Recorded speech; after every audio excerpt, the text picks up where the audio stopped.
Hello students, welcome to online tutorial of database management system. My name is Bhavna Singh. I am working as an assistant professor in St. Andrews Institute of Technology and Management. In today's session we will discuss about the database management. So let's get started. Students, in the previous session we have discussed about the mobile databases and the internet web databases. Now in this session we will continue with the spatial databases and various types of spatial databases. Then we will talk about the various features, advantages and disadvantages of spatial databases. Then at the end we will discuss about the uses of spatial databases and what is multimedia database, its need, challenges and what are the various contents of multimedia databases. Let us start with the first topic, that is what is a spatial databases. A spatial database is a database that is optimized for storing and querying data that represents objects defined in a geometric shape. Most spatial databases allow the representation of simple geometric objects such as points, lines and polygons. It is associated with geographic locations such as cities, towns, etc. And it is a collection of spatially referenced data that act as a model of reality, where model of reality means that database represents a selected set or approximation of phenomena. That means this spatial database stores, or you can say it contains information about the location of the surface of the earth and some additional information along with that, like that describes the features. For example, you might have a map that is displaying the buildings within the city's region, and each of these buildings, in addition to their location, they have certain additional attributes like the type of use, that is it is a whether it is a business building or a government, or the year it was built and how many stories it has, that means how many it is a multi-storied or something else building. So all these information, they are stored in the spatial databases. So basically it is used to identify the exact locations of the Google map, you can say, or all the other geographic coordinate systems. For example, you want to search for a particular city or you want to search for a particular location in a Google map. So all these information related to the cities, related to the towns, all these geographic locations, they are stored in the spatial databases. Let us now understand some of the features of these spatial databases. The first one is the spatial measurements. These measurements, they are used to compute the line length or the polygon area or the distance between geometries or the distance between cities, that we will be able to measure with the help of this Google map. So all these measurements, they are provided by the help of spatial measurements. Then the second feature, we have the spatial functions. Like for example, you are modifying some new features or modifying some existing features to, so that you'll be able to create new ones, or you'll be able to create some more cities or some more locations inside that by providing a buffer around them. So all these are the spatial functions. Then the next we have the spatial predicates. Spatial predicates, it provides some true or false values, or you can say, or some true or false queries about the spatial relationships between geometries. Then the next we have the geometric constructors. Geometric constructors, they are used to specify the various vertices, you can say, or various points and nodes which define the entire shape of a particular city or entire shape of a particular location or anything that you search in the Google map. So all these things or all these features, they are provided by the spatial databases. These are the certain advantages of spatial databases. The first one is the development time of client applications significantly reduces while using these spatial databases. Then these spatial databases, they use simple SQL expressions to determine spatial relationship such as distance, adjacency and containment. That means with the help of this structured query language, we'll be able to define the distance between two cities or distance between two towns very easily. Then spatial database use simple SQL expression to perform spatial operations such as area, length, union, intersection and buffer. That means with the help of these, if we want to calculate the length of the entire town or length of the entire city, then or area of the entire city, then we'll be able to perform it all these operations with the help of using structured query languages, that which is used to extract any information from the databases. Then spatial databases do not have to re-implement operators and functions because spatial databases offset the complicated task to the database servers. But the spatial databases has certain disadvantages also, like cost of implementing such databases can be very much high. Then it provides some inflexibility because it is not very much easy to add some more features or to add some more locations into the map and road maps. That's all. Then we have the incompatibilities with some GI software. That means other different softwares are not compatible with each other, so that they can be easily used. Then it is slower than local specialized data structures, and because it takes a lot of time in data loading and showing all these things. Then user and managerial inexperience and caution. That means it requires a very much experience, and the whether the users or whether the managers, whosoever is using it or developing it, requires a lot of technical knowledge as well as technical skills.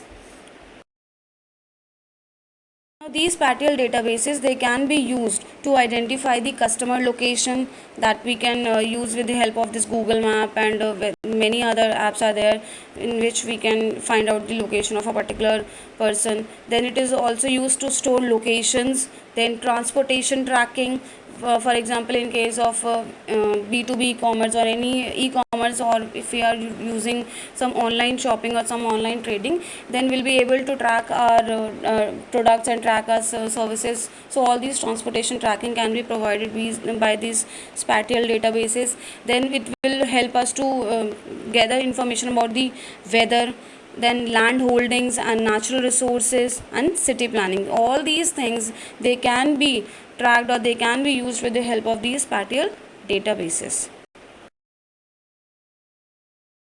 Now next we will talk about the multimedia databases. It is a kind of database like any other databases containing multimedia collections. Multimedia is defined as the combination of more than one media. Multimedia database contains text, image, animation, video, audio, movie sound, etc. That means whenever we talk about the multimedia, we means that multimedia means which is containing multiple media, like it containing images, it is containing video, audio, animations, graphics, text. So all these things, they are contained in a single media, or all these things, they are contained in a single database, which is known as the multimedia database. And these has two types, that is the static and dynamic media. Static, which stores all the information regarding the text, graphics and images, and dynamic means objects like animation or music, audio, speech, video, these are categorized as dynamic media. Static means which remains fixed. So if we are using any image, or if we are using any graphics, or if we are using text, so all these are the stable, that is the static media. And the objects like animation, which keeps on changing, which is dynamic in nature. So these are the any music, any video, any speech, any audio, any animation, all these are categorized as dynamic. For example, in our phone also we are using many kind of audio, video and images, graphics. So all these are the multimedia, and the information about all these images, text, audio, video, speech, movie, all these some must be stored somewhere else. So this is the storage where all these information regarding these text, images, animation, video, all these information stored in the multimedia databases.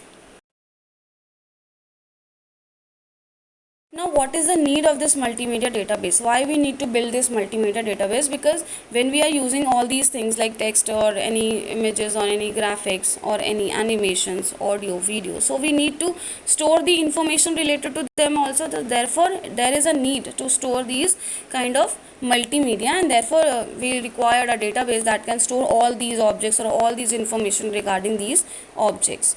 So it will surely help to develop multimedia applications in various fields like teaching, medical science, and libraries. For example, nowadays also we are giving you online lectures, and most of the time you can get many tutorials and many teaching applications or medical sciences and online libraries. So all these information, they must be stored somewhere. So this is the database, or you can say this is the multimedia database that is storing all these information.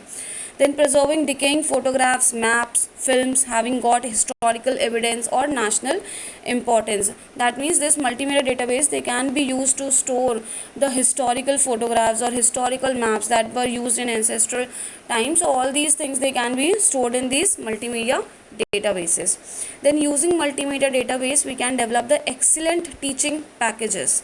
That means with the effect of audio, with the effect of video, with the effect of some animation, some graphics or text, we can create a very good package, or we can create a learning solution for all of the students also. Then it also helps multi-user operations.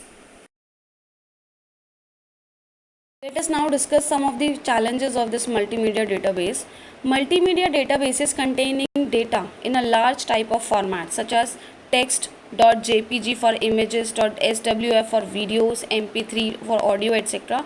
So it is difficult to convert one type of data format into another. For example, if we are talking about the text, or if we are talking about the images, so they have certain format in which they can be stored. For example, for storing image, we have a format like jpg or jpeg, and for storing audio, we have a format like mp3 or mp4. So it is becomes sometimes very much difficult to convert from one format. For example, we want to convert these images, or we want to convert the audio into the video, so it becomes difficult to convert from one data format to another.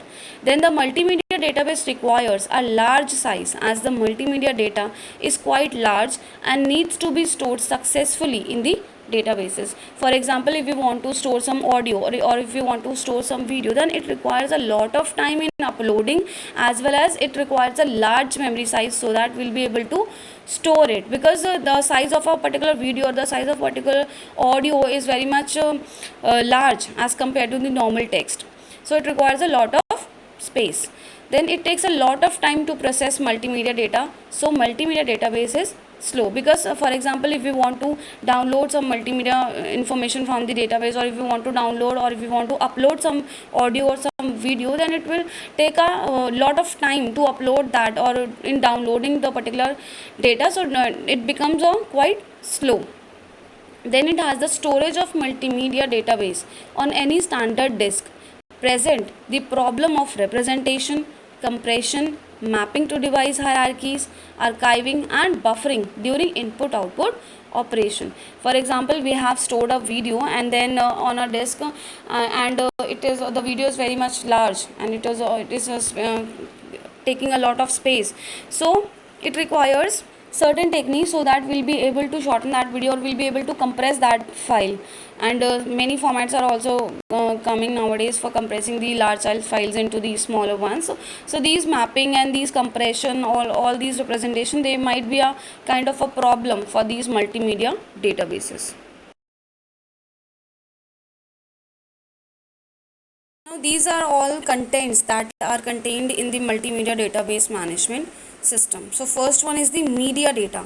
Media data is the actual data that is representing an object. For example, if we are talking about a text, or if you are talking about a video clip, or if you are talking about a audio, so all these are the actual data that are representing an object. So this refers to the media data. Then the second, we have the media format data.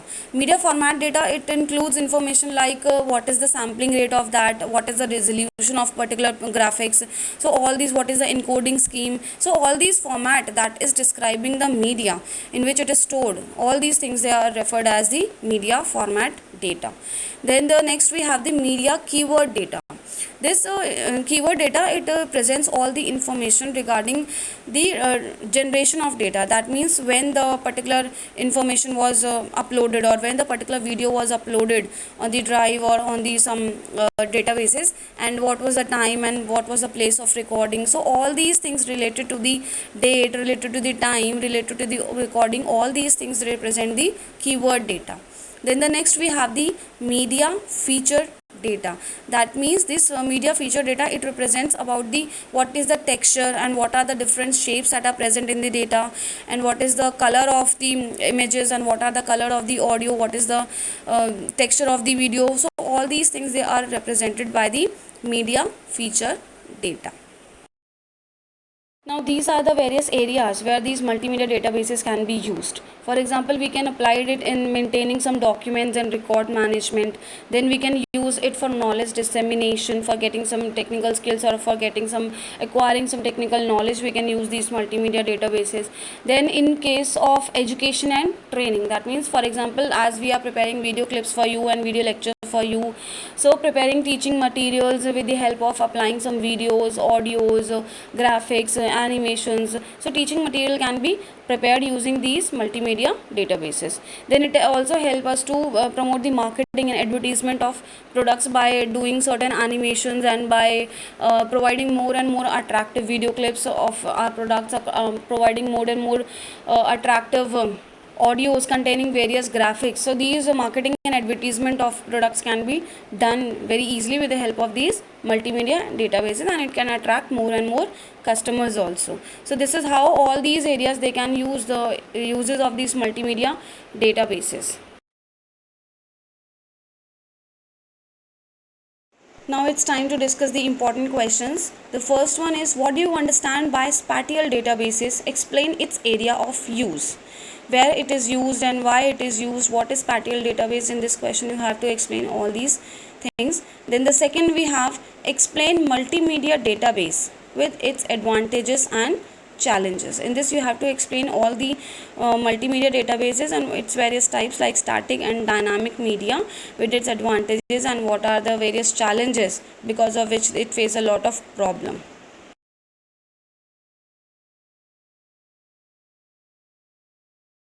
So students, it is time to end our session here only. I hope you have understood all the concepts that we have discussed in today's session, and with this session we have completed our unit 4 also. I hope the session was fruitful for you all, and you have understood all the concepts of various types of databases that we are using in nowadays. So you all take care of yourself, keep learning, and thank you so much for watching.